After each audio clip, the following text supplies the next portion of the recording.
Kumusta po kayo? At sana ay nasa mabuti kayong kalagayan. Ngayong araw ay papasahin natin ang ilan sa mga liham na natanggap natin sa Bahay Ugnayan. Ito po ay isa sa mga museum dito sa may palasyo na open sa lahat. Malaking bagay itong mga ganitong museum dahil bukod sa mga piraso ng kasaysayan na kinikwento dito, ay naging paraan na rin siya upang matanggap ko ang mga liham ninyo.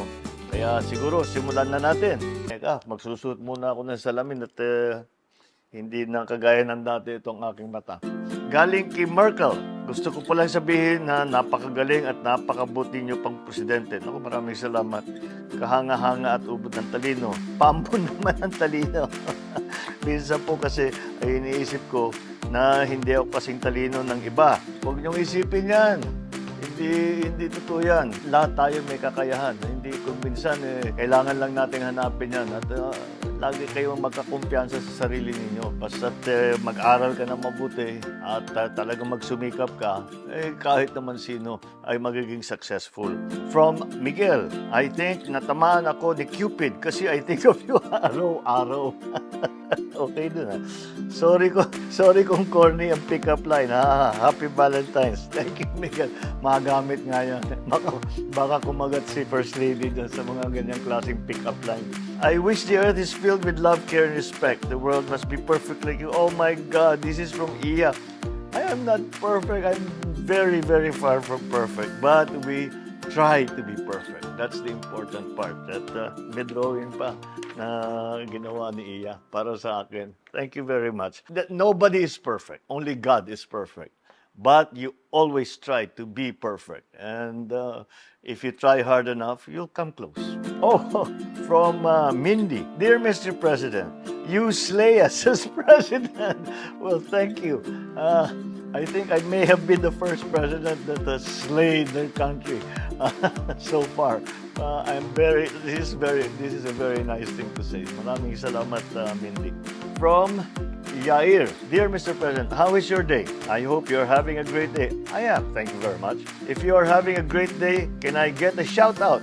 Well, if you're reading this and you give me a shout out, thank you and have a great day. Shout out to Yair Deniega. Thank you very much for your letter. Galing naman kay Abby. Happy Valentine's, our dear President. God bless you and your entire family. Maraming salamat. My dear President, please find time to visit us as sa South Fort Santo Domingo, Santa Rosa. It's a pleasure to meet and greet you face to face. Thank you. Asahan ninyo na pagkakataon tayo na one of these days makapunta ako dyan. Ngunit inayos na natin lahat ng mga benepisyo ng ating mga South 44 para tiyakin naman na yung mga pamilya nila ay hindi naging baliwala ang prakipresyo ng ating mga magigiting na pulis na nasawi sa ganong operasyon. Now from Erica, I am a humanities student and have huge interest in politics and history. Well done. I do believe that people, especially in the Philippines, have distorted ideas of politics. Even me myself, I admit that it is difficult to filter what is true, to be 100% objective, to take a stand and such. I still have a lot to learn, but as broad as the concept of politics, I would like to simply think that whatever happens, we are all humans who deserve to live and to be led as humans. You have it exactly right. Politics should be in the service of the people. Politics should not be in the service of one party, should not be in the service of one person, certainly. Kung mamumulitika tayo dahil meron tayong gustong gawin, halimbawa, may isang tao gustong tumakbo, kahit na anong elective position, maging barangay captain, mayor, kung ano man, dapat naman ang dahilan kung bakit sila tatakbo ay nais nilang tumulong. Ako ganyan, kaya ako tumakbo, kaya ako pumasok sa politika. Dahil nalulungkot ako sa mga nakikita kong pangyayari. Dahil masakit sa loob ko na makita naghihirap ang mga Pilipino. At naisip ko, siguro naman may kaya akong gawin para makatulong. Sa palagay ko, yan ang tamang dahilan kung bakit isang tao ay papasok sa politika. And your interest in history is very, very, very important.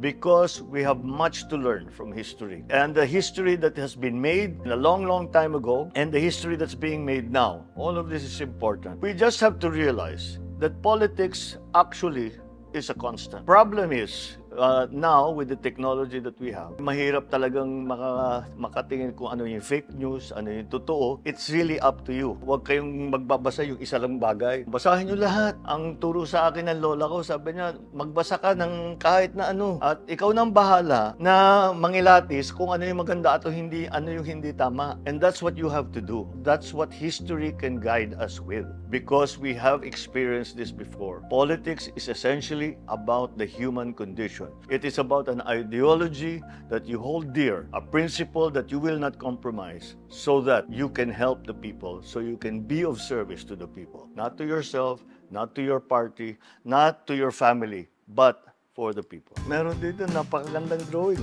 from Uno. Dear Mr. President, wala masyadong nakasulat pero may magandang drawing ni Yoda. Tapos nakalagay, follow me. Oh, sige, we'll follow him para makita natin kung ano pa yung maganda niyang drawing. Ito yung isa pa. May picture din. Alam mo, napaka-talented talaga ng Pilipino. Dear Mr. President, thank you, dear President. My family wants to meet you soon. From King Alexander Kujamat. Sana magkaroon tayo ng pagkakataon. You're 10 years old and I hope that you are able to develop your skills dito sa pag-drawing. 10 years old ka pa lang, ang ganda-ganda na. Kaya't pagpatuloy mo yan at pakita natin ang mga talento ng Pilipino. From Hans Timothy, Dear Mr. President, may God bless your leadership. Thank you. Thank you very much. May drawing na naman. Maraming salamat. Dear Mr. President, greetings from Lian. In the name of the Lord, I'm Lian Leomean and from Santa Rosa, Laguna.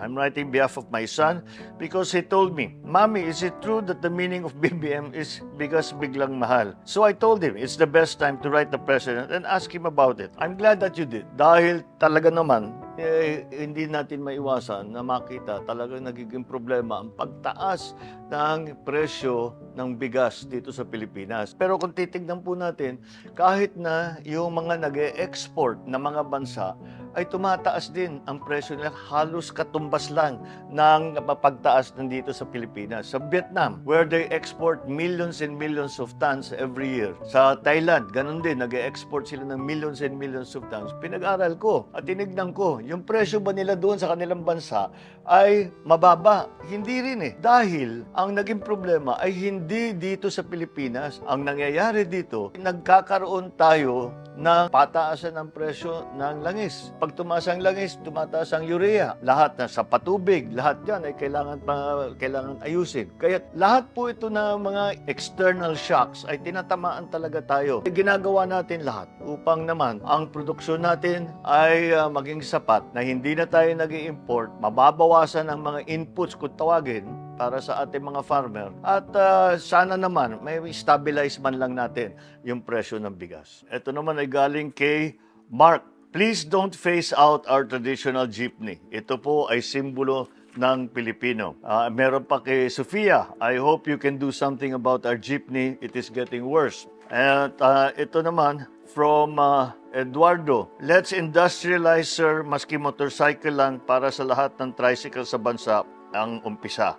Alam nyo, totoo na nga naman ang jeepney kinikilala na sa buong mundo. Hindi po natin pinapalitan ang ating traditional na jeepney. Ginagawang lang nating modern. Dahil yung pagkalinipat natin, ang gagawin natin electric yung mga yan, ay mas malaki ang kikitain ng ating mga nagpapasada. Dahil ang cost per kilometer ng mga electric na bagong modernized na jeepney ay mas mababa. Mas maganda nga ang kita ng ating mga nagpapasada. Bukod pa ron, hindi tayo nagdadagdag sa pollution at tayo sa Pilipinas ay ginagawa natin ang lahat ng kaya natin gawin para naman tugunan ang problema ng climate change. Pero higit pa sa pagbabago at pagmoderno ng mga pampublikong sasakyan, kailangan na rin nating iwanan ang lumang pag-uugali sa kalye. Dapat moderno na rin. Ang bagong Pilipino ay disiplinado sa pagmamaneho. Nagbibigayan, may konsiderasyon sa kapwa, sumusunod sa batas, trapiko. Yan ang mga kailangan nating i-modernize din.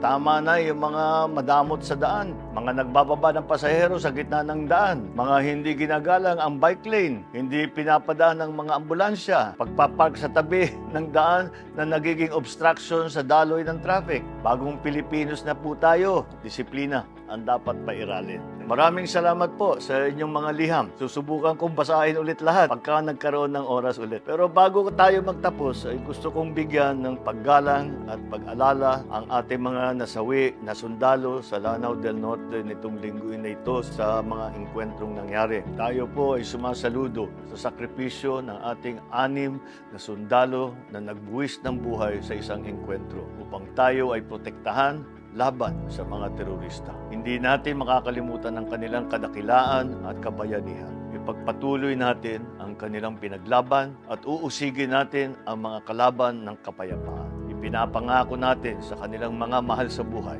at sa sambayan ng Pilipinas na ating ipapadama sa kanilang mga naulila ang pagmamahal at pagkikilala ng pamahalaan sa kanilang nagawang sakripisyo. Ang kalungkutan na ating nadarama sa sakripisyo ng ating 6 na magigiting na sundalo ay gagamitin nating lakas upang ibayong pagsikapan natin na sugpuin ang mga teroristang nag-ahasik ng panganib sa ating mamamayan. Magpapatuloy ang laban sa terorismo. Magpapatuloy ang landas tungo sa bagong Pilipinas.